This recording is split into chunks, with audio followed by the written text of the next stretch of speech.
वैसे तो जो आपके विचार हैं बहुत अच्छे हैं, लेकिन ये मुझे असंभव कार्य लग रहा है। फिर भी यदि आप चाहते हो तो मैं राम से मिलने की आपकी व्यवस्था करवा देता हूँ। हे दासुमान, पूरे नगर में ढिंढोरा पिटवा दीजिए कि श्री भरतलाल जी अपने भ्राता श्री राम से मिलने के लिए वन में जा रहे हैं और उनके जाने की समुचित व्यवस्था की जाए। बहुत अच्छा है सर, मैं भी व्यवस्था करा देता हूँ। थोड़ी देर रुक जाओ, मैं भरतलाल से उनको दिखा दूं। आप निकल लो, आप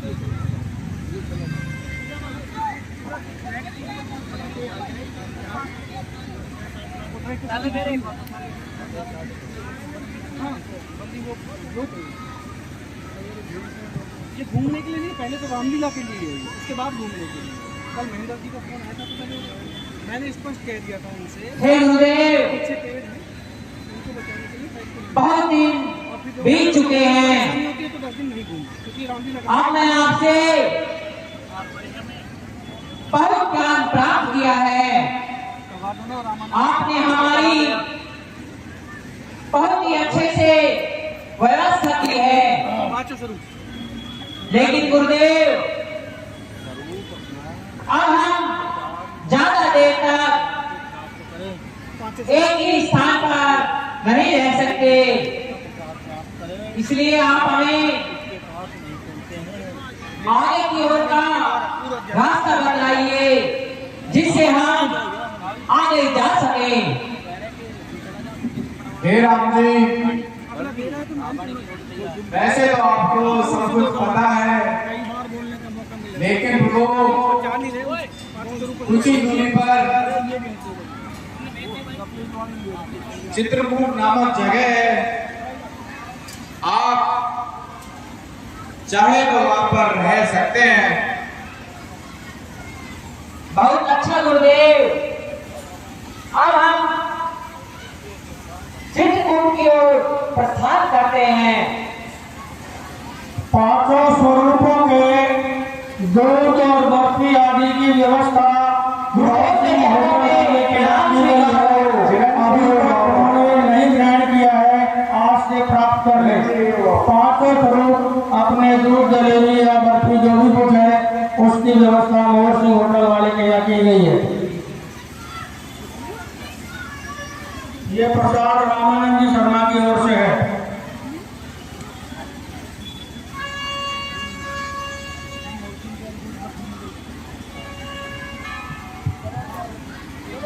इधर भरतलाल ने अपने गुरुदेव की आज्ञा से अपने भाई को मनाने और उनको वापस अयोध्या लाने के लिए चित्रकूट की ओर प्रस्थान करते हैं।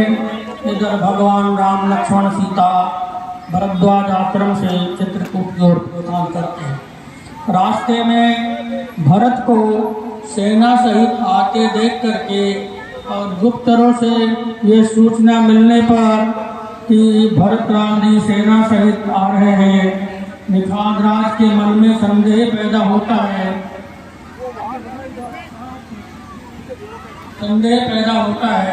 कि भरतलाल के मन में कुछ खोट है और वो अग्रह इस प्रकार से विचार करता है कि मुझे क्या करना चाहिए।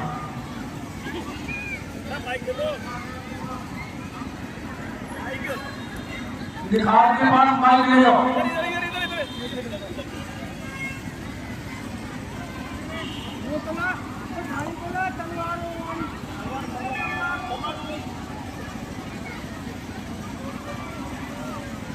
बोलो।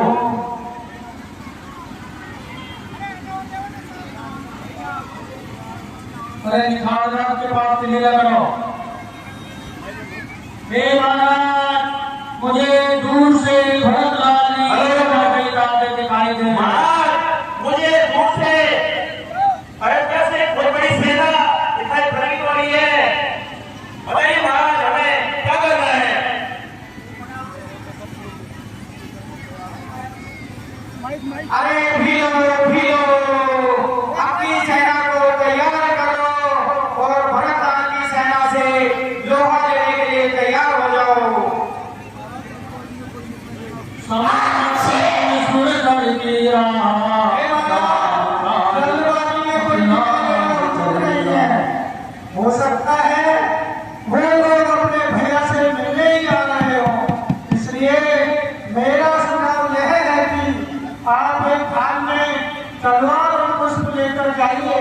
अगर उन्हें लड़ाई करनी होगी तो शायद वह तलवार को पकड़ेंगे, अगर उन्हें मिलने ही आना है तो शायद वो पुष्प को झुकाएंगे।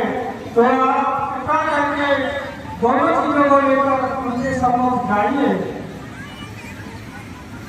हे मंत्रीवर, आपका विचार सराहनीय है, मैं ऐसा ही करता हूँ। अगर भरतलाल जी मुझ पर आक्रमण करते हैं तो आप अस्त्र शस्त्र से उन पर आक्रमण कर देना।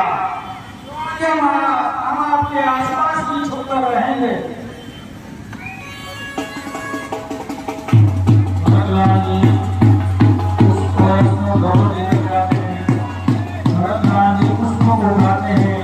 केवल बताता है, सुमत बताता है कि भगवान राम जी मित्र हैं और भरतलाल जी ये मैं क्या देख रहा हूँ, भरतलाल जी के मन में तो ऐसा कोई द्वेष नहीं है कि वो प्रभु श्री राम का अहित चाहते हो। हे भरतलाल, मैंने आपके विषय में गलत सोचा था, मुझे क्षमा करें और बताएं कि मैं आपकी क्या मदद कर सकता हूँ। ये भाई, मैं तो अपने भ्राता श्री राम से मिलने के लिए आया हूँ। मैंने सुना है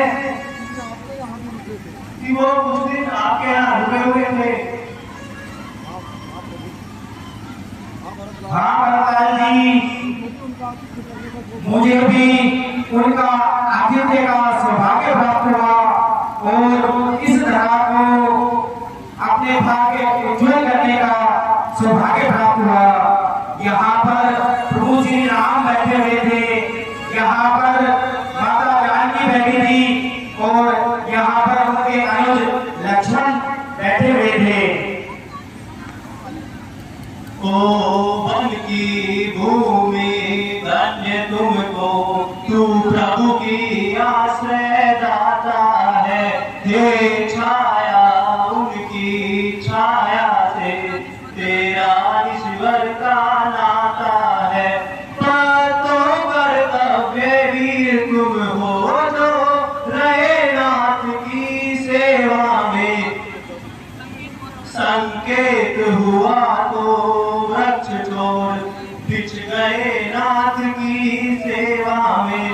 आराम दिया उन्हें अंगों को जो बात में दुख से टूट गए। फिर जभी वियोग हुआ उनको, 2 दिन न जिए वो टूट गए।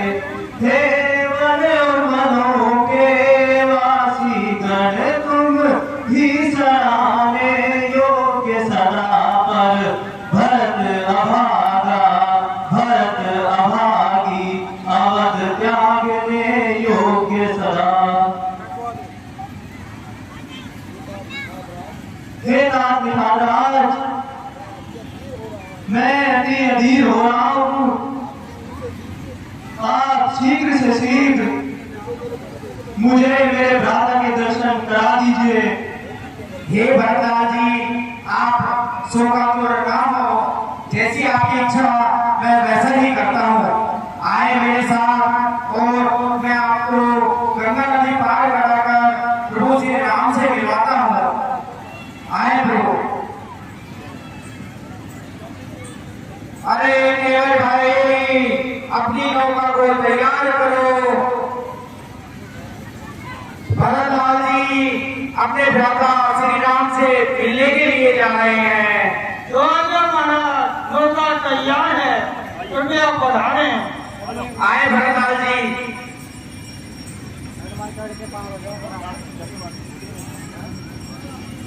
आए प्रभु आए।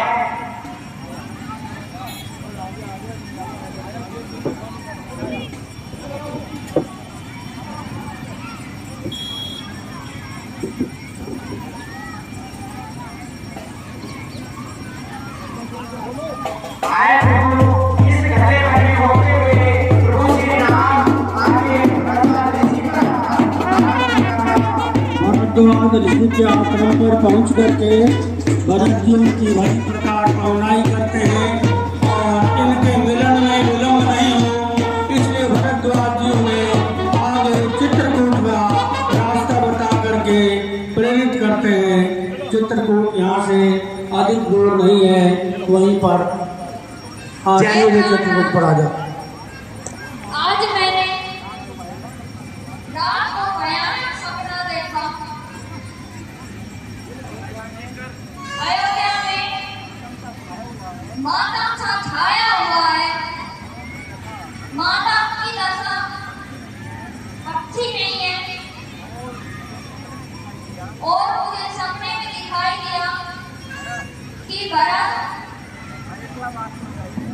अयोध्या वासियों सहित वन की तरफ आ रहा है। हे सीते,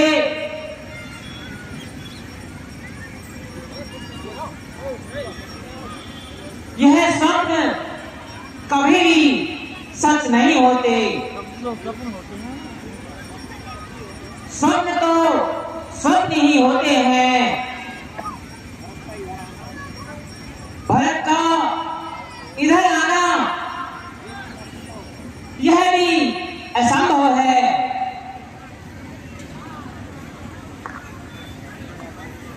हे राजा, अगर ये स्वप्न सच होते हैं तो मैं कभी इसे पूरा नहीं होने दूंगा।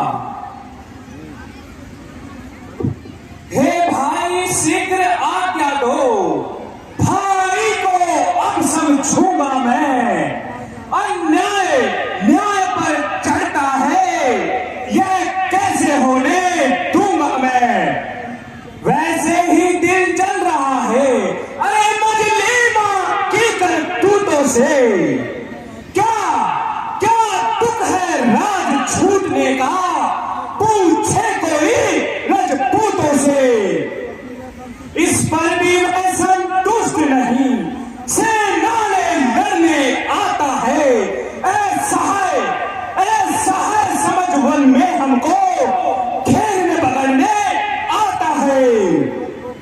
हे नाथ रोकते रहे सदा, पर आज रोकना नहीं मुझे। सौगंध चरणों की है, इस समय रोकना नहीं मुझे। यदि पौत्र सुमित्रा का हूं मैं, तो उसका गर्व मिटाऊंगा। श्री राम दुहाई पृथ्वी पर क्षण भर में उसे सुनाऊंगा। हे लक्ष्मण, तुम अपने मन में ऐसे विचार मत लाओ। भरत ऐसा नहीं कर सकता। एक सेकंड। भारत हो राज मद विधिहा विहार पद पाए, कबहु की कांजी शीघ्रने क्षीर सिंधु बिन साय। भ्राता भरत कदापि ऐसा नहीं कर सकता। वह हमारा भाई है। हे लक्ष्मण, आपको उसके विषय में ऐसा नहीं सोचना चाहिए। भगवान राम, भाई कैसा भाई। अरे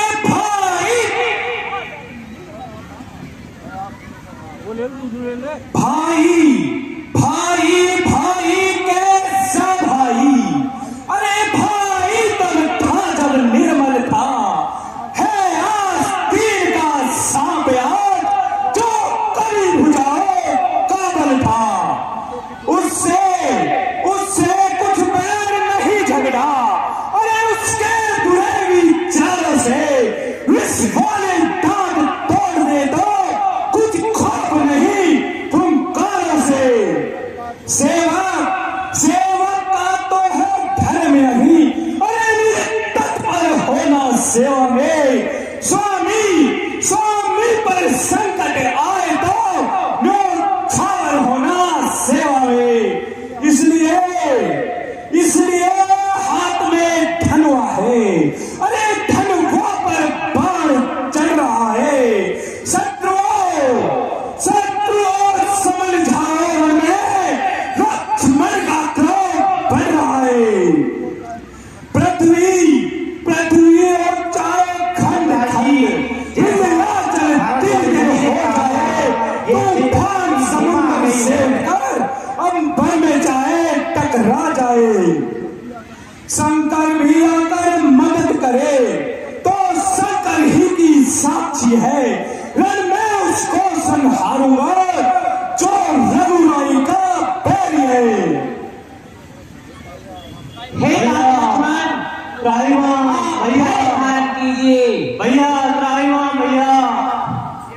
ये देखो भैया यह मुझे भरत की आवाज सुनाई देती है।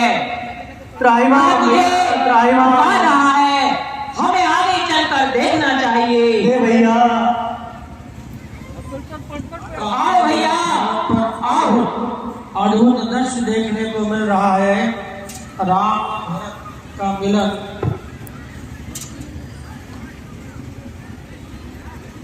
को किछु कही न को किछु पूछा, प्रेम भरा मनन जगत सोचा।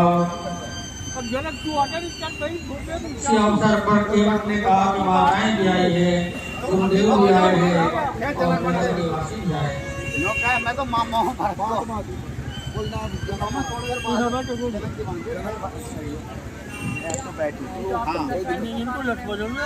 भैया ये जो आपकी दशा है इसका अपराधी मैं हूँ, आप मुझे क्षमा कर दीजिए। हे भाई, यह सब मैं क्या देख रहा हूँ? यह मानव की इतनी दुर्दशा कैसे? जरा मुझे विस्तार से बतलाइए। सबके मुखमंडल पर उदासी छाई हुई है। हे गुरुदेव, आप ही मुझे इस बारे में कुछ बताइए। हे तात राम जी, आपके आने के बाद में राजा दशरथ का स्वर्गवास हो गया है? ये क्या है? हे विधाता, यह तुमने क्या किया? हे विधाता, मैं बिना पिताजी के नहीं रह सकता। हे विधाता,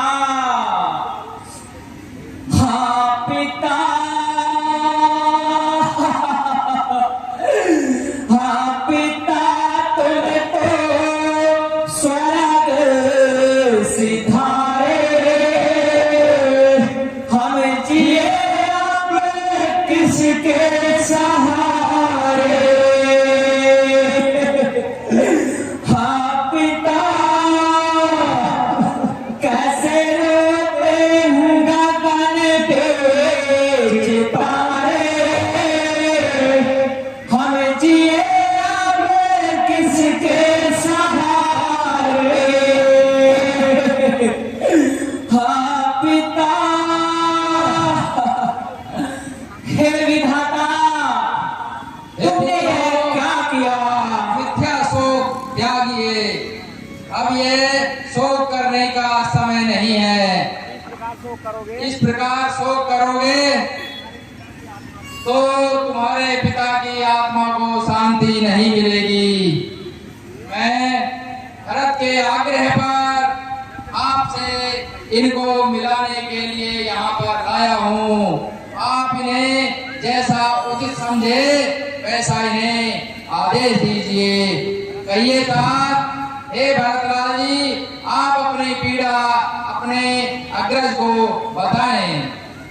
हे भ्राता, हे रघुनंदन रघुकुल भूषण, रघुपति रघुनायक रघुराई, छोटे आरत शरणागत को गए वहाँ बड़े भाई।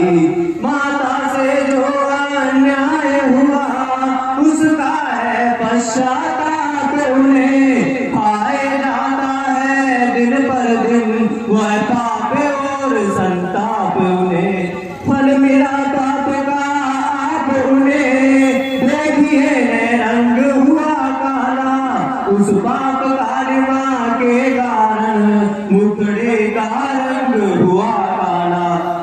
जो ज्येष्ठ अवध के राजा हैं वे चले अवध का राज करे, शत्रुघ्न सहित हम दो भाई वन में रहने का काज करें। हे भैया, आप अपने राज्य को संभालिए ही है और आपका ही रहेगा। मैं इस आदि पर आपके होते हुए कदाचित भी नहीं बैठ सकता।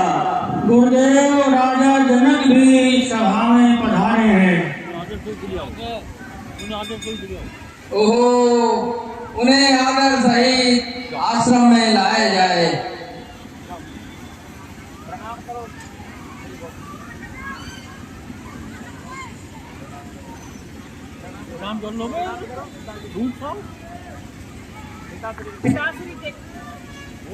पिताश्री के चरणों में प्रणाम स्वीकार हो। पिताश्री के चरणों में प्रणाम स्वीकार हो। पिताश्री के चरणों में प्रणाम स्वीकार हो।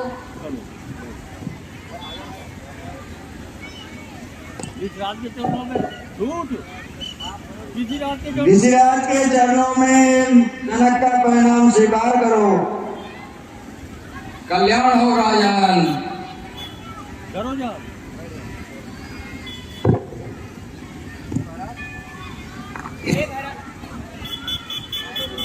हे भरत,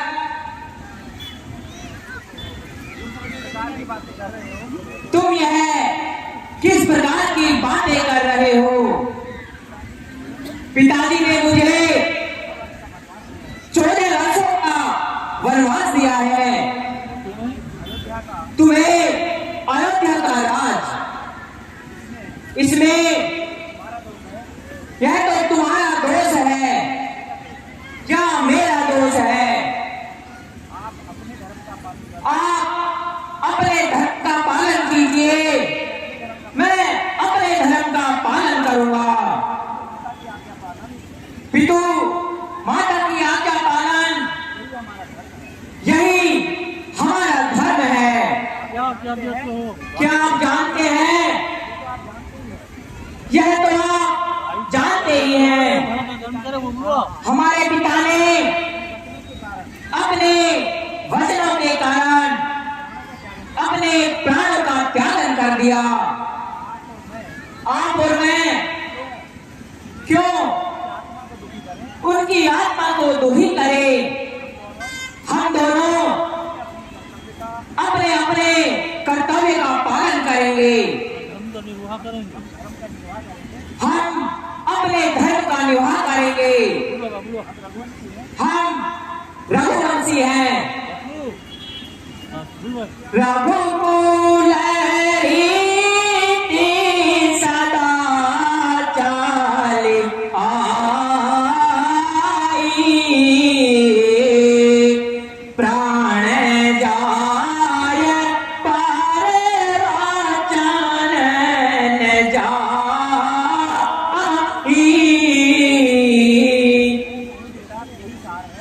हे तात, इसका यही सार है। ये तो ठीक है भ्राता, लेकिन हे भैया, जेठे भ्राता जी के होते छोटा न राज कर सकता है। यदि करता है तो है धर्म, यह धर्म शास्त्र की आज्ञा है। जब बात अधर्म या धर्म की हो तो कर्मशील क्या कर्म करे। हे भाई आज्ञा देते हो, यह भाई भरत अधर्म करे। हे राजा, मैं ये धर्म और अधर्म नहीं जानता।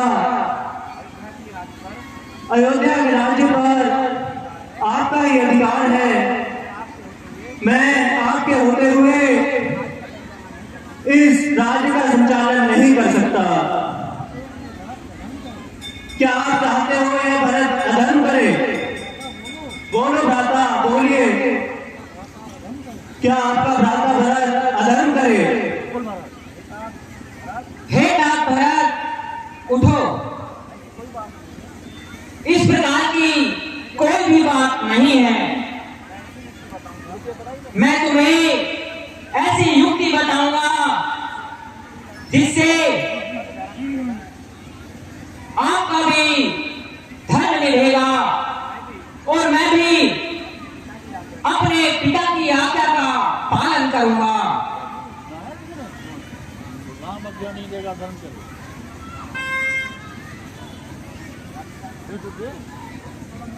हे गुरुदेव, ऐसी स्थिति में हमें अब क्या करना चाहिए?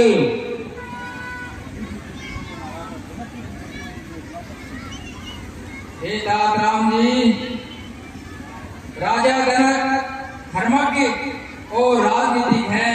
इस स्थिति में वो ही अपना कुछ निर्णय सुना सकते हैं। हे राजन जनक, आप ही इस स्थिति में हमारा मार्गदर्शन कीजिए।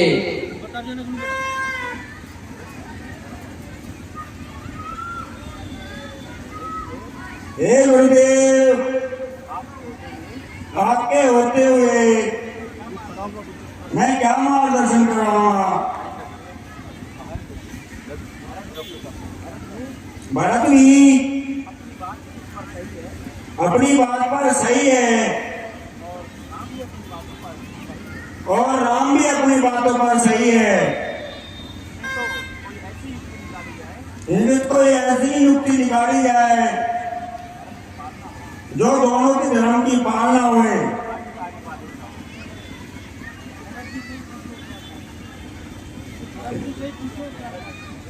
हाँ जी भरत जी, आप क्या चाहते हैं? हे पिताश्री, बतासा मांगे भरत। हे गुरुदेव, मैं तो बारंबार यही कह रहा हूँ, आज भी असली अधिकारी राम ही है। हमारे कुल की रीति है, बड़ा पुत्र ही राज्य करता है। लेकिन माता ने गलत वरदान लेकर के यह स्थिति पैदा कर दी है। मेरा तो केवल इतना ही निवेदन है, राजा राम राज्य के अधिकारी थे, हैं और सदैव रहेंगे। मैं इनके प्रतिनिधि के रूप में 14 वर्ष राज्य का संचालन कर सकता हूँ, लेकिन अयोध्या के राजा तो श्री राम ही रहेंगे। ठीक है भरतलाल, जैसा आपको उचित लगे वही कीजिए। राम जी, मुझे भरतलाल जी का यह प्रस्ताव ठीक लगा। अब आप इसमें अपने विचार बताइए। हे गुरुदेव, आपकी आज्ञा हमारे सर माथे है। हे गुरुदेव, मैं भगवान राम के राज्य अभिषेक के लिए सब तीर्थों का जल लेकर आया था, तो अब आपका क्या आदेश है?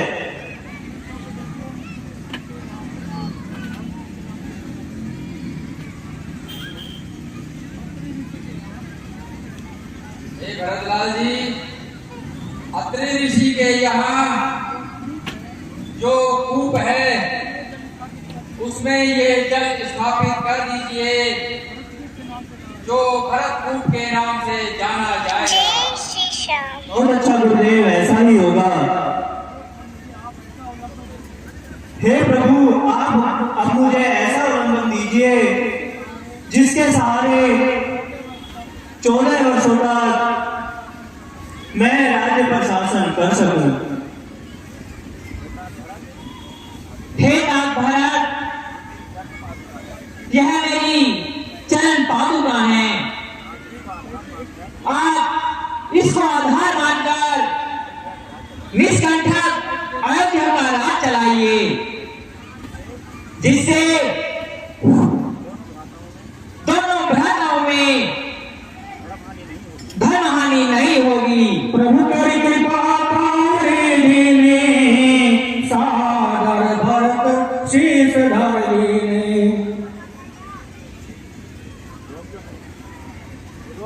जो आगे भ्राता श्री इस प्रकार, लेकिन मेरी एक बार ध्यान रखना 14 वर्ष पूर्ण होने पर यह राज्य मैं आपको वापस सौंप दूंगा। यदि एक भी दिन का विलंब हुआ तो मैं अपने प्राणों का त्यागन कर दूंगा। नहीं भरत, ऐसा नहीं होगा। 14 वर्ष पूर्ण होने पर मैं सकुशल अयोध्या वापस लौट आऊंगा। तुम जाओ और अयोध्या के राज्य को संभालिए।